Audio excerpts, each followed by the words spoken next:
Gracias a la Revolución Ciudadana, el Ecuador ha llegado a ese nivel surrealista, macondiano, en el que quien es denunciado y está bajo sospecha recibe homenajes, y quien denuncia es ofendido, insultado y tal vez incluso enjuiciado. Ese ha sido el caso de varios periodistas, no hace falta mencionar quiénes, y es el caso también de algunos políticos, entre ellos el doctor César Montúfar, dirigente del Movimiento Concertación, un movimiento que corre el riesgo de quedarse afuera. Es así, doctor Montúfar, buenos días. Muy buenos días, un gusto, Jorge, estar con ustedes esta mañana. Pero no es el momento de unir fuerzas, sí.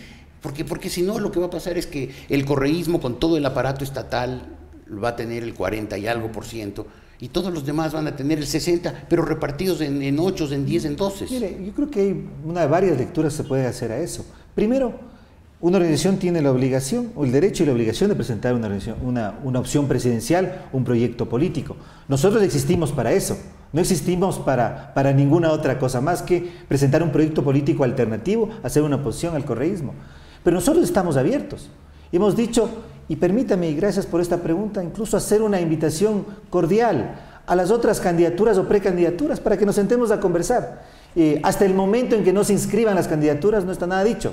Y creo que todavía podemos ponernos de acuerdo. Ha sido la opción de la concertación y la postura de la concertación desde hace más de un año, cuando comenzamos el proceso de recolección de firmas.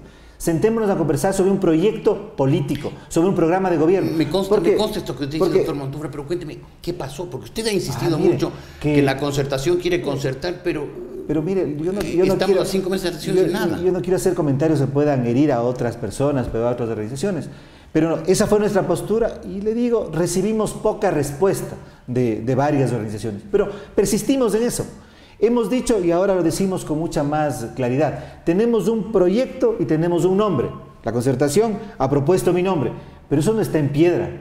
Todavía no nos hemos inscrito.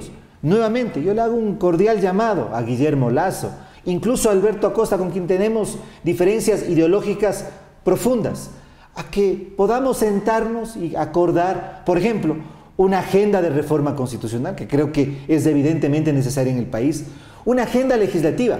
Nosotros hemos trabajado sobre 15 leyes que deberían ser reformadas en el Ecuador para desarmar este edificio autoritario, concentrador del poder que ha armado el correísmo. El Código de la Producción, el Código de Finanzas Públicas, el Código de la Democracia, la Ley Orgánica de la Función Legislativa, el Código de la Función Judicial, la Ley de Empresas Públicas. La Ley Mordaza. Esa no se aprueba. Sí, es un gran triunfo de la oposición. Sí, todavía no se aprueba. Es un gran triunfo y esperemos que no se apruebe. Es decir, 15 leyes que permitan desmontar, junto a una reforma constitucional, este aparato concentrador del poder, que no solamente nos quita libertades individuales, sino que impide que el Ecuador pueda ser un país próspero, un país productivo, un país donde tengamos oportunidades. Y un compromiso en 5 temas o en 6 temas: seguridad, empleo, productividad, educación, salud. Unas relaciones internacionales coherentes del Ecuador que nos inserten en el mundo, que abran mercados, que abran oportunidades para los ecuatorianos. Yo creo que podemos ponernos de acuerdo. Entonces, si es que nos sentamos y discutimos y acordamos un proyecto, mire, en el que con Alberto Acosta, por ejemplo, creo que tenemos diferencias. Ellos piensan, yo lo he escuchado, que hay que regresar a la Constitución de Montecristi, al sueño original de la Revolución Ciudadana. Nosotros pensamos que no. Pero creo que sí podríamos sentarnos a conversar sobre cuál es la reforma constitucional que merece el Ecuador. Lo mismo con Guillermo Lasso. Doctor Montúfar, si usted dice, si es que nos sentamos, ¿por qué no se sientan? Bueno, aquí estoy haciendo un llamado, aquí estoy haciendo una propuesta. Usted no agarra el teléfono y le llama al señor Lasso, al señor Acosta o a quien podemos sea. Hacerlo, no hay ningún problema. Hemos persistido en esa línea.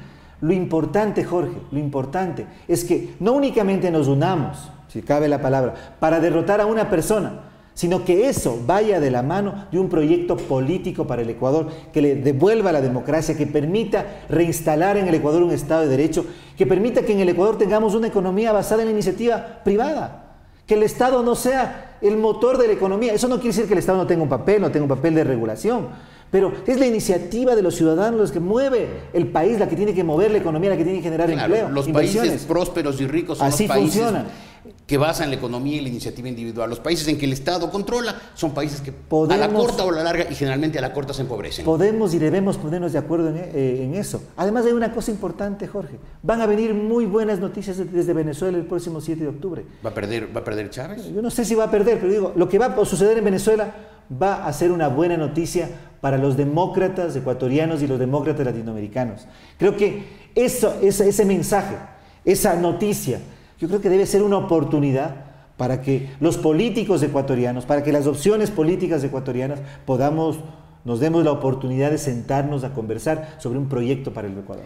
En México, en la época más feroz del PRI, cuando Vargas Llosa definía al gobierno mexicano como la dictadura perfecta, decían que la gente vota de día y que el gobierno vota de noche. Y siempre ganaba el PRI.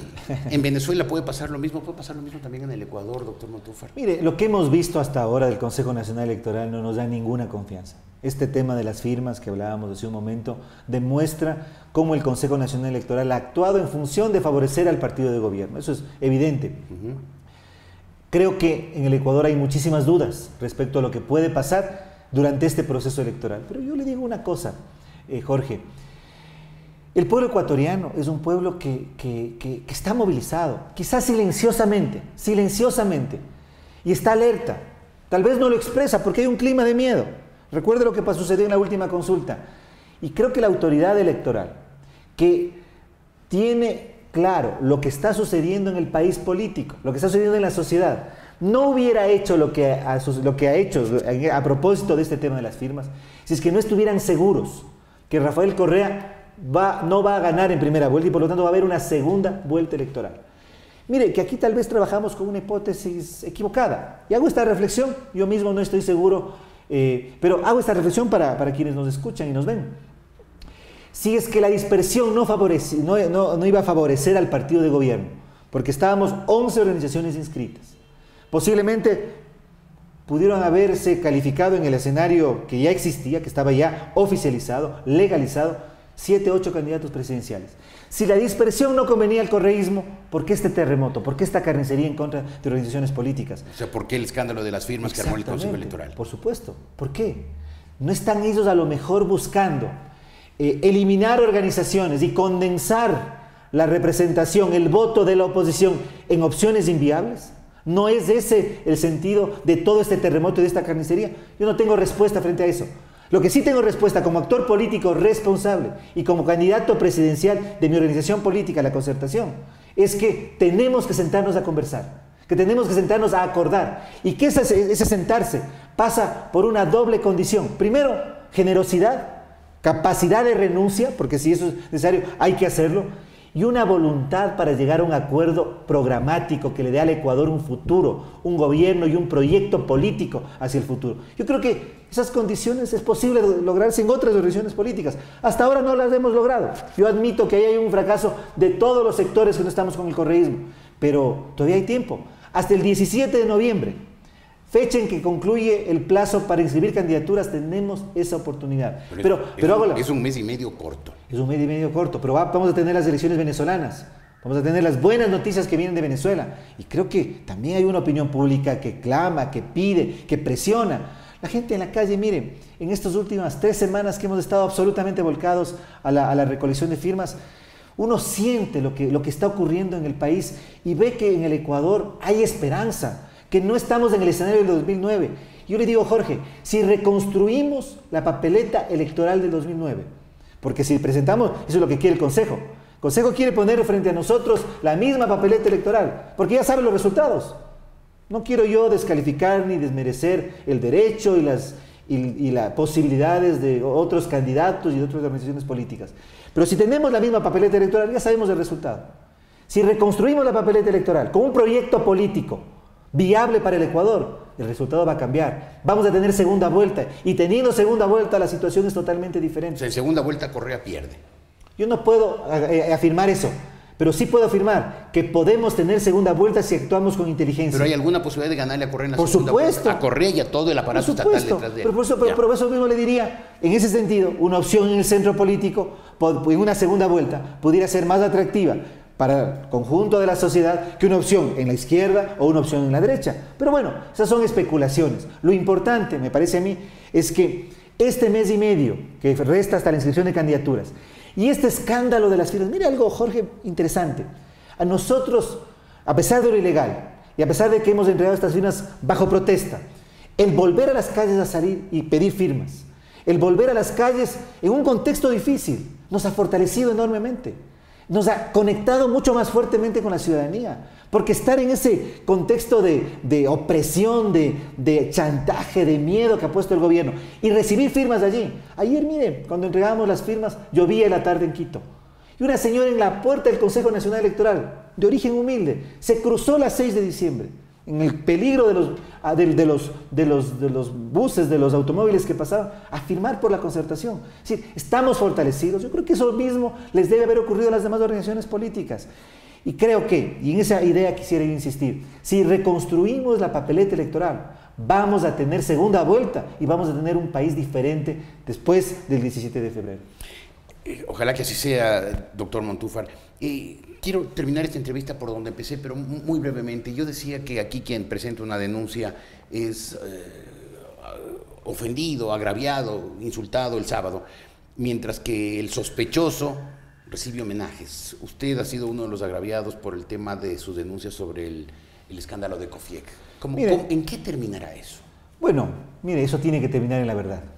¿Usted cree que sí? Muchos escándalos hasta ahora han terminado en el ocultamiento. Aquí hay un punto clave, Jorge. Es el informe de auditoría que hizo la Superintendencia de Bancos a COFIEC. Ese informe que yo pedí y se me negó. Se me ha negado 2 veces. Usted es legislador, tiene derecho a recibirlo. Y el presidente de la Asamblea, en vez de cumplir su función, boicoteando este derecho, le asesoró al superintendente de bancos para que no me entregue esa información. ¿Usted esperaba algo distinto del señor Cordero? Pobre señor Cordero. Yo espero un presidente de la Asamblea. Y tengo que exigir, como legislador, que tengamos un presidente de la Asamblea. Si él no lo hace, es porque realmente no está cumpliendo su función, porque tiene miedo, porque tiene un jefe superior, porque él no se siente ni se ve como presidente de la Asamblea. Pero mire, el momento que tengamos ese informe, Jorge, el momento que se haga pública la verdad de lo que ha ocurrido en COFIEC, no solamente vamos a ver que este señor Dusac, un argentino que no tenía ninguna credencial para recibir un préstamo, que no presentó ni siquiera los documentos y que en un tiempo récord recibió $800.000, no de los bolsillos de un banco privado, de un banco en manos del Estado, es decir, estamos hablando de recursos de los ciudadanos, público, de todos, claro. Además de recursos que fueron los que se quitaron, se robaron al pueblo ecuatoriano en el feriado bancario, fueron alegremente repartidos, pero no solamente eso. Vamos a descubrir, Jorge, por eso es que es importante este informe, todo lo que existe alrededor de las empresas del fideicomiso No Más Impunidad, de la que el Banco COFIEC es parte. Es decir, créditos vinculados, como en el llamado feriado bancario. ¿Es eso lo que se está ocultando? Se está ocultando las relaciones que el mismo presidente Correa con el presidente iraní, Ahmadinejad, acordaron el 12 de enero de este año, cuando los dos presidentes se pusieron de acuerdo para que COFIEC fuera un banco que abriera cuentas para hacer transacciones financieras con bancos iraníes. Es decir, vamos a encontrar la verdad. Pero aquí todo pasa por la transparencia. Pasa porque en el Ecuador exista una posibilidad real de que podamos enterarnos los ecuatorianos de qué está sucediendo. Y pasa porque pensamos, porque el miedo, dejemos a un lado el miedo. Es inadmisible, es absolutamente inaceptable que a quienes, como usted acaba de decir, mire, un legislador, yo lo pongo en segundo plano. Yo escogí el camino de la política y sé que esto implica riesgos. Pero que un periodista reciba amenazas, que un líder sindical sea también amedrentado con una acción judicial, que una revista sea igualmente llamada nuevamente a un proceso judicial, es algo que no podemos tolerar. En el Ecuador, el momento que haya verdad, el momento que haya transparencia, vamos a saber que se ha construido un edificio de corrupción, en el que, como usted dice, fíjese lo paradójico, el señor Pedro Delgado, que después viaja con Dusac, este argentino, a Irán y a Rusia, recibe un homenaje, y a este homenaje asisten el presidente de la Asamblea y el presidente del Consejo Nacional Electoral. Pero ¿en qué país vivimos? Ya ni siquiera guardamos las formas. Por eso le preguntaba, ¿en qué va a terminar esto? En la verdad, Jorge, porque hay personas decididas, no solamente legisladores, periodistas, líderes sindicales, ciudadanos que se están jugando, que se van a jugar, y por lo tanto la verdad no va a ser ocultada. Mire, Jorge, yo creo que el pueblo ecuatoriano, que no ha tenido una experiencia autoritaria como la que está teniendo, de este proceso va a salir fortalecido en términos de su conciencia democrática. Porque hay personas, y no porque usted esté, como usted, como muchos otros comunicadores y periodistas y ciudadanos que se juegan. Un legislador no es digamos, no diría algo que hay que resaltar, porque ese es nuestro trabajo, para eso nos eligieron, esa es nuestra función.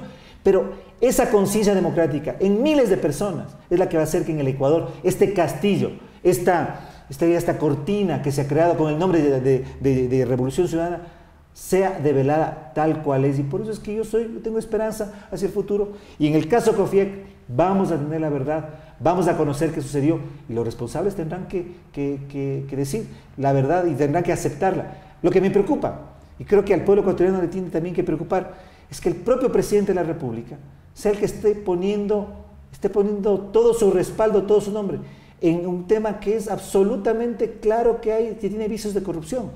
Yo me pregunto ¿por qué? Claro, en vez de hacer un homenaje hay que hacer una investigación. Por supuesto. Eso es lo que hay que hacer. ¿Por qué mantienen el cargo a Pedro Delgado? Porque es su primo. Bueno, entonces, ¿en qué estamos? ¿No estamos ante algo muy parecido o peor a lo de Fabricio Correa? ¿No estamos hablando de que el primo del presidente tiene negocios y tiene relaciones? O sea, usted dice hay que escribir un libro, ahora ya no va a ser el gran hermano. Sino el gran primo. El gran primo. El gran primo. Pero eso lo vamos a conocer. Ese es el Ecuador. Doctor Montúfar, gracias por haber estado aquí. El doctor César Montúfar de Concertación, aquí en la República.es.